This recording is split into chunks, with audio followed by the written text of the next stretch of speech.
دیکھیے جی، جب فضل الرحمان 2 دفعہ اسلام آباد میں آیا تھا لانگ مارچ کرنے کے لیے، اور وہ بلاول وہ کام پہ ٹانگنے والی مارچ کرنے آیا تھا، ہم نے تو نہیں روکا ان کو. ان کا ڈیموکریٹک رائٹ ہے، ہمارا آئین اجازت دیتا ہے، فریڈم آف اسمبلی ہے. آپ تو نہیں روک سکتے جب تک آپ قانون نہ توڑیں، اور ہم نے نہیں روکا ان کو. ہم 25 مئی کو ہم بالکل نہیں توقع رکھ رہے تھے کہ یہ ہمیں روکیں گے اور اس طرح ماریں گے. گھروں میں گھس کے انہوں نے جو کیا، ہزاروں لوگوں کو پکڑ لیا اور جو شیلنگ کی انہوں نے، اس کے باوجود لوگ نکلتے آئے، اس کے باوجود. لیکن یہ اس دن اگر میں اگلے دن وہاں لوگوں کو کہہ دیتا ٹھہر جاؤ، تو اگلے دن خون ہونا تھا. مجھے پتا تھا انہوں نے جس طرح مارا، لوگوں کو غصہ تھا اور کچھ بھی ہو سکتا تھا. اور یہ انہوں نے جس طرح کی سختی پلان کی ہوئی تھی، جس طرح ربر بلٹس اور جو انہوں نے کیا، تو میں تو کبھی نہیں چاہتا تھا کہ خون ہو یا کوئی نقصان ہو ملک کو. میں تو پرامن احتجاج چاہ رہا تھا.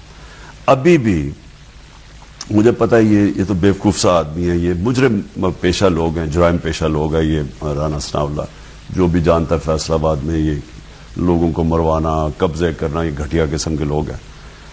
تو مجھے تو پتا ہے انہوں نے کیا پلاننگ کرنی ہے، لیکن ان کو نہیں پتا میں نے کیا پلاننگ کی ہوئی ہے.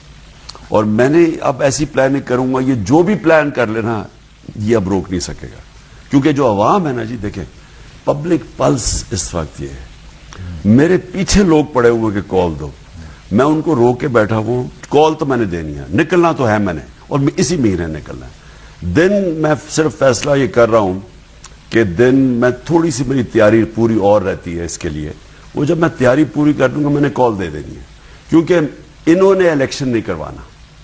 لیکن جو یہاں طاقت بیٹھی ہوئی ہے جو کہ اس ملک میں یہ لاشیں گرانا چاہتے ہیں، چوہدری صاحب نہیں، میں سمجھتا ہوں کہ ان کی اب بہت بڑی ذمہ داری ہے.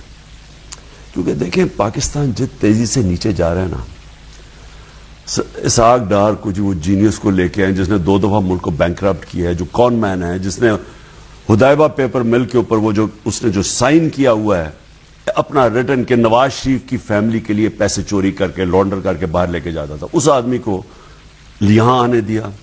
وہ بھی آ گیا، NRO بھی مل گیا، معاف بھی ہو گئے. لیکن کیا ملک رک گیا نیچے جانے سے؟ وہ جا کے امریکہ کہتا ہے کہ جی مجھے 27 ارب ڈالر ری شیڈیول کرو، یعنی ہم پیسے نہیں دے سکتے.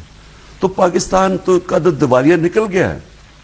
اب جدھر یہ لے گئے ہیں، اور جو بائیڈن نے سٹیٹمنٹ دی ہے کہ پاکستان خطرناک ملک ہے، انہوں نے جا کے اتنے گھٹنے گوڈے دبائے ان کے، وہاں پیر پکڑے گئے، مہنگے مہنگے ہوٹلوں میں ٹھہرے ہوئے ہیں. وہاں شرم نہیں آتی، ایک طرف آپ بھیک مانگنے جا رہے ہیں، دوسری طرف مہنگے مہنگے وہاں پیسے خرچ کر رہے ہیں.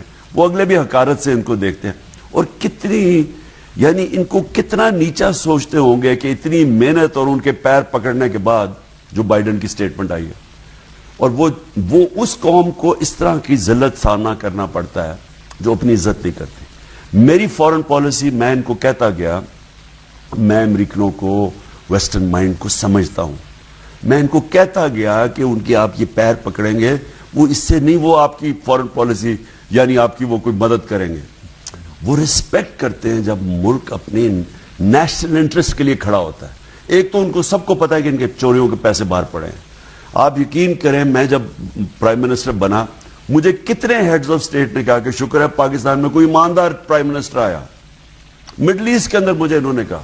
اچھا، سو جب ان کو پتا ہے کہ آپ چور ہیں اور آپ جا کے ان سے پیسے مانگ رہے ہیں، اور وہ آپ کو حقارت کی بھی نظر سے دیکھتے ہیں، اور اتنی اس نے وہ ہمارے لیے شرمناک سٹیٹمنٹ دی کہ ہم ڈینجرس ملک ہیں اور ہمارا نیوکلیر کی بات کی. یہ ہمارے لیے سب کو، اور میں وہ طاقتوں کو بات کر رہا ہوں جو اس ملک میں فیصلے کرنے والی طاقتیں ہیں، کیا وہ نہیں دیکھ رہی ہیں کیا ہو رہا ہے ملک کے ساتھ؟ اچھا خان صاحب، دیکھیں یہ جو سارے ایشوز ہیں اس کے اوپر آپ کا ایک پوائنٹ آف ویو پوری پاکستانی عوام جانتی ہے. آپ نے بھرپور جلسے کیے، لوگ آپ کی بات سن رہے ہیں، اس پہ یقین کر رہے ہیں، اس لیے انہوں نے ووٹ بھی دیا نوئنگ دا فیکٹ کہ آپ نے اسمبلی میں نہیں جانا. سر، اب سوال جو پوچھا جا رہا ہے وہ یہ کہ اس وقت حالات ملک کے جس طرح آپ بتا رہے ہیں بالکل صحیح بات ہے، معیشت ہماری بالکل اس وقت تباہی کے دہانے کے اوپر پہنچی ہوئی ہے، ہم ڈیفالٹ ہونے والے ہیں خدا نخواستہ. موجودہ حالات کو سامنے رکھتے ہوئے کوئی طریقہ کار، کوئی پرامن حل آپ دیکھ رہے ہیں؟ یہ جو موجودہ کرائسس ہے، پریزیڈنٹ صاحب نے ایک کوشش کی کچھ ملاقاتوں کا بھی ہم نے سنا, اس کے اوپر اگر آپ بات کرنا چاہیں, آپ کی مرضی ہوئی نہیں ہوئی, تو کیا کسی جگہ کے اوپر کوئی رابطہ بھی ہے یا پھر بالکل ٹوٹل ایک لائن کاٹ دی گئی ہے اور اطراف آپ بیٹھی ہوئی ہیں اپنی اپنی جگہ کے اوپر waiting for some divine intervention کہ پاکستان کے حالات ٹھیک ہو جائیں؟ دیکھیں ملک کی ٹریجڈی کیا ہے. ٹریجڈی یہ ہے کہ وہ لوگ جو کہ جنرل مشرف نے ہٹایا دونوں جماعتوں کو چوری کے اوپر, دونوں دفعہ دو دفعہ, جب ہٹائے گئے تو انہوں نے کہا دونوں کرپشن کے اوپر. زرداری کو جیل میں نواز شریف نے کرپشن پہ ڈالا, مشرف کو ایک دم لوگوں نے مٹھائیاں بانٹی جب آیا کیونکہ ان کی کرپشن سے لوگ تنگ تھے. مشرف نے بیڑا غرق کر کے رکھ دیا ملک کا جب ان کو NRO دیا. انہوں نے آ کے 10 سال مل کے ملک کا بیڑا غرق کیا, 4 گنا زیادہ قرضہ پاکستان کا بڑھایا. مجھے لوگوں نے ووٹ دی ان کی مخالفت میں اور ان کو اوپر ہمارے لا کے پھر مسلط کر دیا.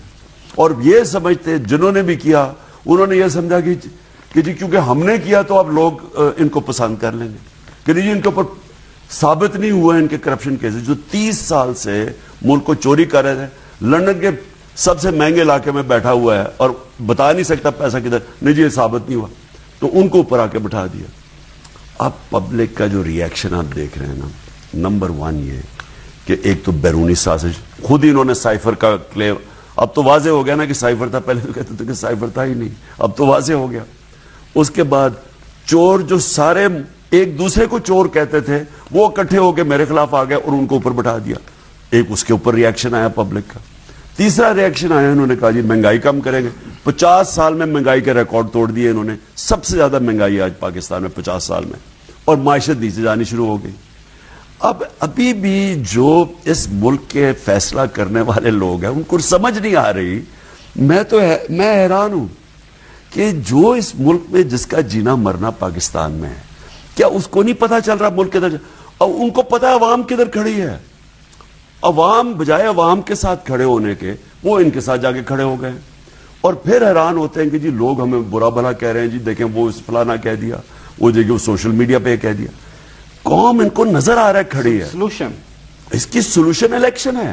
ان کو اچھا اب ڈرا ہوا ہے نواز شریف, وہ الیکشن نہیں کروانا چاہتا, زرداری الیکشن نہیں کروانا چاہتا, سب ڈرے ہوئے ہیں الیکشن سے. رزلٹ, اب اس رزلٹ کے بعد ان کی اور کام پہ ٹانگنی شروع ہو گئی ہیں کیونکہ اب سب ڈر گئے الیکشن. اب کیا ان چوروں کی وجہ سے, کیونکہ یہ اب الیکشن سے ڈرے ہوئے ہیں, NRO لے بیٹھے ہیں, اس کی وجہ سے ملک کی مستقبل داؤ پہ آپ لگانا چاہتے ہیں؟ کیا آپ ملک کو تباہ کرنا چاہتے ہیں؟ وہ ادھر ایک دفعہ ڈیفالٹ ہو گیا, خدا نہ خواستہ ڈیفالٹ ہو گیا, پھر کیا ہوگا؟ کون اٹھائے گا ملک کو؟ مجھے یہ بتائیں کہ جو پھر آپ سے جو ڈیمانڈ کریں گے, میں آج آپ کو کہہ رہا ہوں, وہ اس نے بائیڈن کے منہ سے نکل گیا نا نیوکلیر پروگرام. یہ 80 کی دہائی سے پاکستان کے نیوکلیر پروگرام کو ہمارے دشمن چاہتے ہیں کہ یوکرین کی طرح وہ بھی اسکریپ ہو. یوکرین آج یہ کہہ رہا ہے کہ ہمارا اگر نیوکلیر پروگرام ہوتا تو ہمارے اوپر حملہ نہ ہوتا. ہمارے دشمن چاہتے ہی ہیں اسلامک بوم, کہ جی اس کو اسلامک بوم کہتے تھے نا ہمارے نیوکلیر پروگرام. تو میں یہ ایک دفعہ اس طرف جس طرف یہ نکل گئے ہیں, اب ہم کیا ہمارے ان لوگوں کو نظر نہیں آ رہا کہ یہ کدھر جا رہا ہے پاکستان؟ اور ایک ہی چیز بچا سکتی ہے فری اینڈ فیئر الیکشن. جتنی دیر آپ الیکشن نہیں کرواتے اس ملک کے اندر معیشت ٹھیک ہو ہی نہیں سکتی.